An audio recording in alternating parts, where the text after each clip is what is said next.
Պատմամշակութային արգելոց թանգարանների և պատմական միջավայրի պահպանության պողակի ու Վարշավայի համալսարանի միջերկրածովյան հնագիտության կենտրոնի գործակցությունը նոր պտուղներ է տալիս։ Հայ լեհական արշավախումբը պեղումներ է սկսեց Զվարթնոց տաճարի տարածքում, որոնք դադարել էին ավելի քան 30 տարի առաջ։ Մեր նպատակն է ուսումնասիրել նախորդ տարիների պեղումները, հասկանալ, որ հատվածներն են պեղվել, որոնք ոչ։ Կատարեցինք նաև գեոմագենետիկական ուսումնասիրություն, սկանավորեցինք Զվարթնոցի շրջակայքը և պարզեցինք, որ գործ ունենք Սեբեոս պատմիչի հիշատակած պարսպի հետ։ Պարզվեց, որ հնձանից դեպի արևելք սկսվում է մի պատ, մոտ 5 մետր հաստությամբ մի պատ է,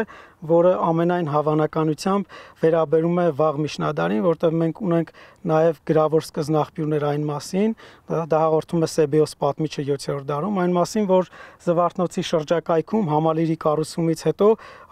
մեծ պարիսպ է կառուցվել եւ այդ համալիրը շրջապատվել է բարձր ամուր պարիսպներով, պատմիչն է փոխանցում, ով հավանաբար նաև եղել է այդ իրադարձությունների ժամանակակիցը։ Պեղումները հետազոտական բնույթ ունեն, դրանք իրականացվում են նոր տեխնոլոգիաներով։ Հնագետներին հետաքրքրում է Զվարթնոցում գոյություն ունեցող կառույցներից բացի կան արդյոք ուրիշները, որոնք դեռևս ուսումնասիրված չեն։ Արշավորդների թիմին միացած գեոֆիզիկոս Նիկոլա Բավուտիչը Համբուրգի համալսարանից սկանավորել եւ հողի հաստ շերտի տակ նոր շարվածքներ է փաստագրել։ Կատարում ենք մագնիտոմետրիկ ուսումնասիրություններ, 4 հեկտար արդեն սկանավորել ենք։ Մեր սարքերը, որոնք թույլ են տալիս ընդերքը նկարահանել մինչև 1,5 մետր խորություն, փաստագրել են եւ միջնադարյան եւ 19-ից 20-րդ դարերին վերագրվող կառույցներ։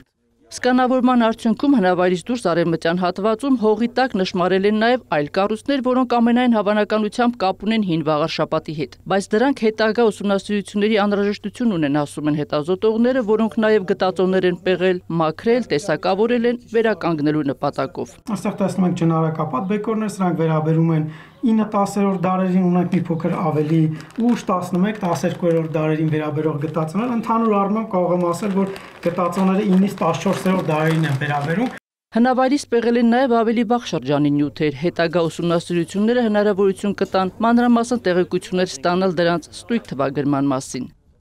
Հայկուշ Ասլանյան, Հայկ Պետրոսյան, լուրեր։